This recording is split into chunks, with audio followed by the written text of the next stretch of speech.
আগের পর্বে আপনারা দেখেছেন জুতোর কাজ করা পাঁচুকে এক ডাইনি তার বাড়িতে নিয়ে যায় এবং তাকে তার ছেলের মতো মানুষ করতে থাকে। সেই ডাইনি বড় লোকদের জন্য অভিশাপ বানায়। একদিন ডাইনির বানানো অভিশাপ পাঁচুর গায়ে পড়ে যায় এবং সে এক কুকুরে পরিণত হয়ে যায়। তারপর ওই বনে আরেক জাদুকরি পেতনি ছিল। সে একদিন যেতে যেতে হঠাৎ দেখতে পেল এক জায়গায় একটা কুকুর খুব কাঁদছে। পেতনি সব পশু পাখির কথা বুঝতে পারত, আবার বলতেও পারত। সে কুকুরটিকে বলতে শুনল,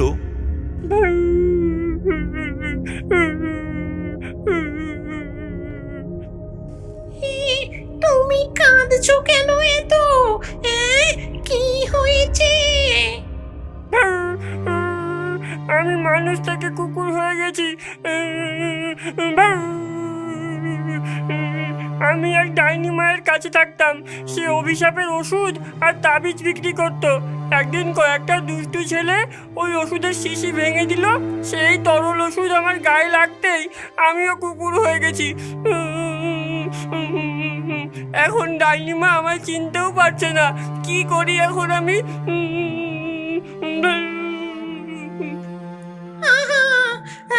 কেঁদো না, আমিও জাদু জানি, কিন্তু এখনই আমি তোমায় মানুষ করতে পারবো না। প্রথমে আমি তোমাকে ব্যাঙ করতে পারবো। সেই ব্যাঙ হয়ে কয়েক বছর আমার কাছে আমার ছেলে হয়ে থাকতে হবে। আমার সব কাজকর্ম করে দিতে হবে এবং তোমার কাজে যদি আমি খুশি হই তাহলে তোমায় আমি আবার মানুষ করে দেব। কেমন? হ্যাঁ পেতনিমা, ঠিক আছে। আমি তোমার ব্যাঙ ছেলে হয়ে থাকবো, তোমার সব কাজ করে দেব। বেশ বেশ, ঠিক আছে, তাহলে তাই হোক। পেতনি মন্ত্র পড়তে লাগলো আর জাদুকাঠি ঘুরিয়ে কুকুরের সারা গায়ে বোলাতে লাগলো।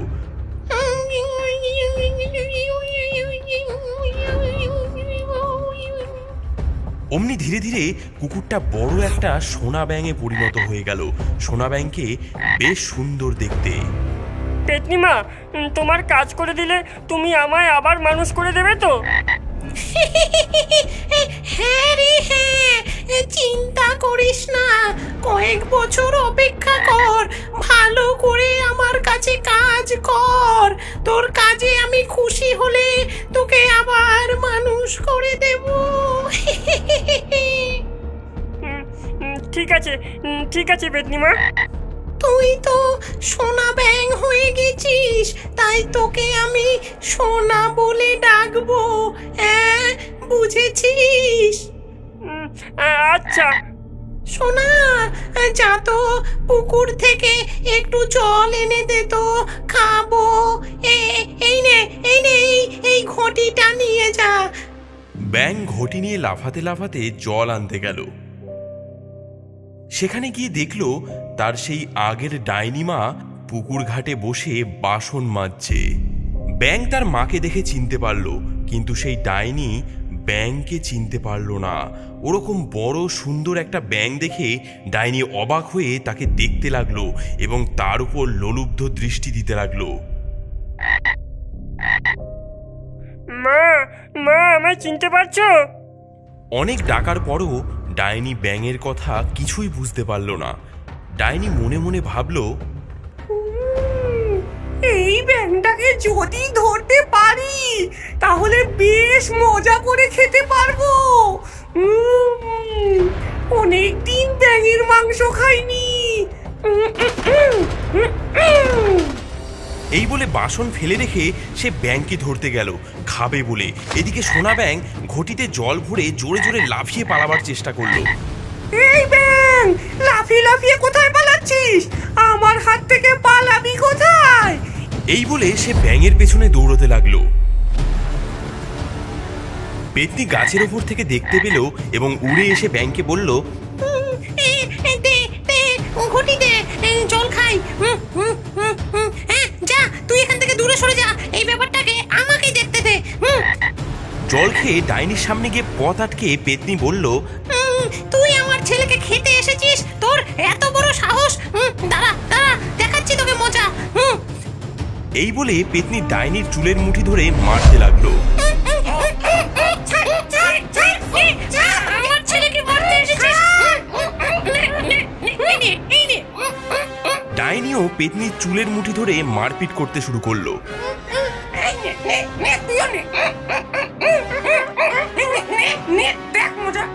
হ্যাঁ, আমি ওই ব্যাংকটা খাবো। কি করবি তুই? ওটা আমার ছেলে, ওকে তুই খাবি? তাহলে তাহলে তোকেও আমি ব্যাংক করে দেবো। দেখবি দেখবি, দেখ এই দেখ।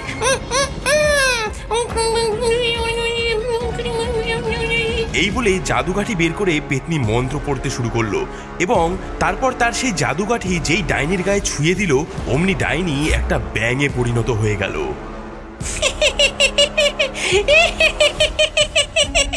কি রে, আমার ব্যাঙ ছেলেকে খাবি? আর নে, এইবার তো নিজেই ব্যাঙ হয়ে থাক সারা জীবন।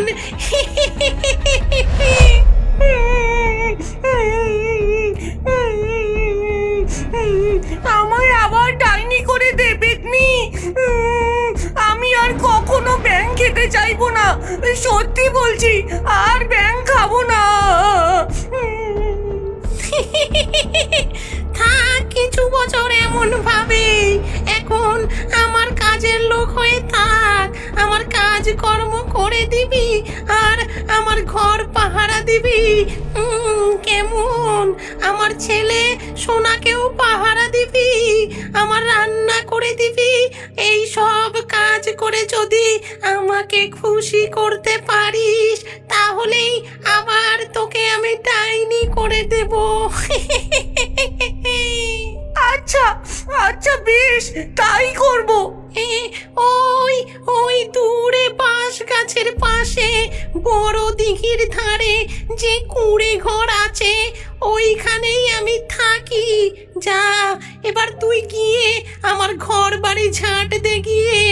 আর আর ভাত আর ইলিশ মাছ রাখা আছে, মাছের ঝোল আর মাছ ভাজা রান্না কর আমার জন্য। আমি সোনাকে নিয়ে একটু পরেই খেতে যাব। আচ্ছা ঠিক আছে। এই বলে ডাইনি ব্যাং দিঘির ধারে ওই কুঁড়ে ঘরে ঢুকে ঝাঁটা নিয়ে ঘর ঝাড় দিতে লাগলো।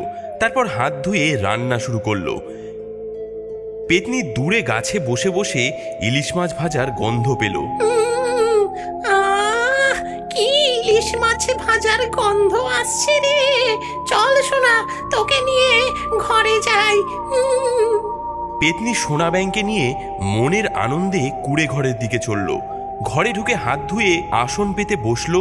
তারপর সোনা ব্যাংকে বলল, সোনা, যা তো ডাইনি ব্যাঙের কাছ থেকে তোর আর আমার ভাতের থালা নিয়ে আয়। আচ্ছা মা, নিয়ে আসছি। তারপর সোনা ব্যাং রান্নাঘরে গিয়ে বলল, ও ডাইনি মা, পেতনি মা, আর আমার ভাতের থালা দাও, আমাদের খাবার দিয়ে তুমিও খেয়ে নাও। ডাইনি ব্যাং অবাক হয়ে সোনা ব্যাঙের দিকে তাকিয়ে বলল, তুই আমার ছেলে পাচু না? তুই ব্যাঙ হয়ে গেলি কি করে? এখন আমি ব্যাঙ হয়ে গেছি তো, তাই তোর কথা বুঝতে পারছি। হ্যাঁ মা, আমি তোমার সেই ছেলে। অভিশাপ আর তাবিজ বিক্রি করতে গিয়ে শিশি ভেঙে ওষুধ আমার গায়ে লেগে গেল। ব্যাস, আমি তখন কুকুর হয়ে গেলাম। তোমার কাছে কেঁদে কেঁদে বলতে লাগলাম, তুমি আমায় চিনতে পারোনি। এই পেতনি মা তখন আমার দুঃখ দেখে, কান্না দেখে আমায় এখন ব্যাঙ করে দিয়েছে আর বলেছে কয়েক বছর পর আমার কাজ দেখে খুশি হলে আমাকে আবার মানুষ করে দেবে। তখন তোর গ্যাঙর গ্যাঙর কথা বুঝতে পারিনি রে পাচু, তাই তোকে খেতে গিয়েছিলাম। আমি তোকে চিনতে পারিনি রে, আজ আমার দোষে তোর এত কষ্ট। ডাইনি মা, তুমি তো নিজেই জাদু জানতে, তাহলে ব্যাঙ হয়ে আছো কেন? আবার ডাইনি হতে পারছো না কেন? তুই যখন আমার তাবিজ আর ওষুধ বিক্রি করতে গেছিলিস, অনেকক্ষণ পর তুই ফিরছিস না দেখে তোকে খুঁজতে গেছিলাম। খুঁজতে খুঁজতে একটা বড় তাল গাছে হঠাৎ মাথা ঢুকে গিয়ে আমার মাথা ফেটে গিয়েছিল। তারপর থেকে সব জাদু ভুলে গেছি রে, কোনো মন্ত্রই মনে নেই। ও তাই নাকি? আচ্ছা, এবার তাড়াতাড়ি ভাত বেড়ে দাও, দেরি হলে পেতনিমা খুব রেগে যাবে। ডাইনি তাড়াতাড়ি ভাত এবং মাছ থালায় সাজিয়ে দিয়ে বলল, যা যা বাবা, নিয়ে যা। ব্যাঙ দু হাতে দুটি থালা নিয়ে রান্নাঘর থেকে বেরোতে গেল, তখন দেখলো পেতনি দরজার সামনে দাঁড়িয়ে আছে। এই তোর সেই ডাইনি মা যার কথা তুই বলেছিলি। হ্যাঁ মা, এই আমার সেই ডাইনি মা। আমার তো কোনো ছেলে পুলে নেই, আমার বয়স হচ্ছে, এদের দিয়ে এখন আমি বেশ কয়েক বছর কাজ করিয়ে নি, তাহলে নিজে আরামে দিন কাটাতে পারবো। ব্যাঙ ছেলেটা বেশ ভালো, কথাও শোনে। ওই ডাইনিটা এই ব্যাঙ ছেলেকে খুব ভালোবাসে দেখছি। এরা দুজন এখন আমার কাছেই থাকুক, আমার ঘরের আর বাইরের সব কাজ করুক, আর আমি আরামে একটু দিন কাটাই।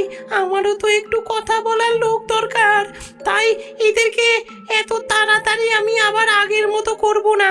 এরা এমনই থাক, এদেরকে আবার আগের মতো করলে এরা আমাকে ছেড়ে চলে যাবে। তোর ভাত আনতে দেরি হচ্ছিল বলে আমি নিজেই ভাত নিতে এসে তোদের সব কথা শুনে নিয়েছি। আমার জন্য আজ সোনা ব্যাঙের এই অবস্থা, আর আমারও এই অবস্থা, আমায় ক্ষমা করে দাও। হ্যাঁ ঠিক আছে, চিন্তা করিস না ডাইনি, আমরা দুই মা সোনাকে দেখবো। হ্যাঁ কেমন? এখন চল আমরা সবাই এখানে বসেই খেয়ে নি। হ্যাঁ।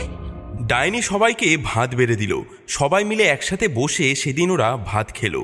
ডাইনি এবার বাসনগুলো ওই দিঘির ধার থেকে ধুইয়ে নিয়ে আয়। হ্যাঁ। এভাবেই কেটে গেল বেশ কয়েকটা দিন। সোনা ব্যাঙ এবং তার দুই মায়ের সঙ্গে তার সুখেই দিন কাটছিল। একদিন সোনা ব্যাঙ তাদের বাড়ির সামনে নিজের মনে খেলছে, এমন সময় একটা শাকচুন্নি যাচ্ছিল। সোনা ব্যাঙকে দেখে তার তো খুব লোভ হলো, ওর পেছনে একটা গাছের আড়ালে শাকচুন্নি লুকিয়ে পড়ল।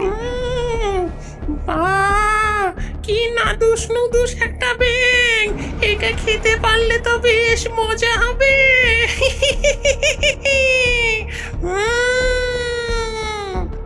তারপর সোনা ব্যাঙ খেলতে খেলতে কাছে আসতেই খপ করে সোনা ব্যাঙকে ধরে বড় হাঁ করে মুখে যেই পুড়তে যাবে, অমনি পেতনি পেছন থেকে লাফিয়ে এসে শাকচুন্নির চুলের মুঠি ধরে টানতে লাগলো।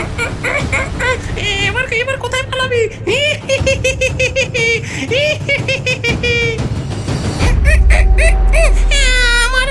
আমার ছেলেকে খেতে যাবি? তোর এত বড় সাহস!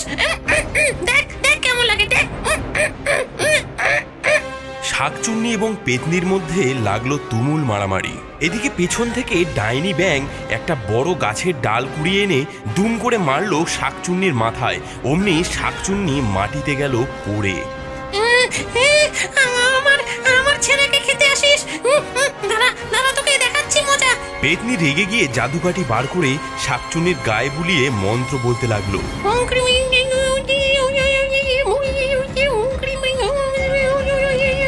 মন্ত্র বলার সঙ্গে সঙ্গে সেই শাকচুন্নি ছোট্ট একটা মাছিতে পরিণত হয়ে গেল। তুই আমার সোনাকে খেতে আসবি? যা যা, এখন থাক মাছি হয়ে, ঘুরে বেড়া বনে জঙ্গলে।